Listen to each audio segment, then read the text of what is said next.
আপেক্ষিক ত্রুটি বের করতে পারবে মাত্র 5 সেকেন্ডে। কি বিশ্বাস হচ্ছে না? চলো দেখে নেওয়া যাক।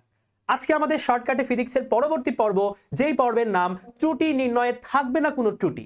আজকে আমরা এমন একটা শর্টকাট শিখবো যার সাহায্যে মাত্র 5 সেকেন্ডে তুমি এই প্রবলেমের আপেক্ষিক ত্রুটি বের করতে পারবে। তাহলে চলো দেখে নেওয়া যাক। বলেছে একটি গোলকের ব্যাসার্ধ নির্ণয়ে আপেক্ষিক ত্রুটি যদি ডেল আর বাই r% হয়, তাহলে আমাদের ক্ষেত্রফল নির্ণয়ে আপেক্ষিক ত্রুটি বের করতে হবে এবং আয়তন নির্ণয়ে আপেক্ষিক ত্রুটি বের করতে হবে। আবারও বলছি, একটি গোলকের ব্যাসার্ধ নির্ণয়ে আপেক্ষিক ত্রুটি ডেল আর বাই r%, তাহলে ক্ষেত্রফল নির্ণয়ের আপেক্ষিক ত্রুটিকে আমরা ডেল এ বাই এ বলতে পারি। আর এটা কি হবে জানো? খুবই সহজ, এটা জাস্ট হবে 2 into del R by r%। Okay, 2 into del R by R. আর আয়তন নির্ণয়ের আপেক্ষিক ত্রুটিকে আমরা ডেল ভি বাই ভি বলতে পারি। এটা কি হবে জানো? এটা আরো সহজ, এটা জাস্ট হবে 3 into del R by r%। কত সহজ!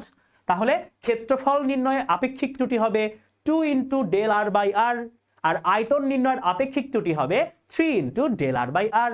চলো তাহলে আমরা এখান থেকে এখন কিছু প্রবলেম করে ফেলবো।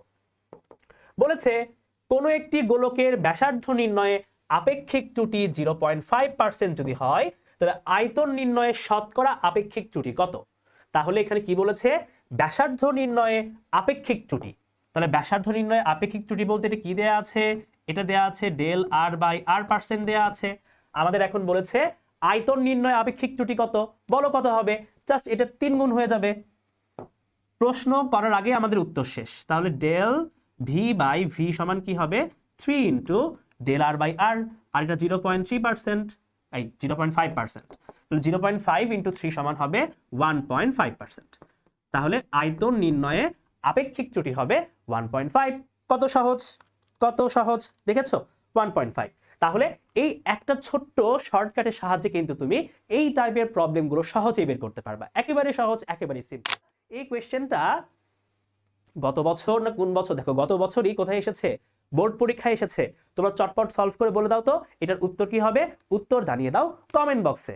দেখা হচ্ছে পরবর্তী পর্বে এইরকমই মজার কোনো একটা শর্টকাট নিয়ে, যার সাহায্যে আমরা এত বড় বিশাল বিশাল প্রবলেমগুলো এক চুটকিতেই সলভ করতে পারবো।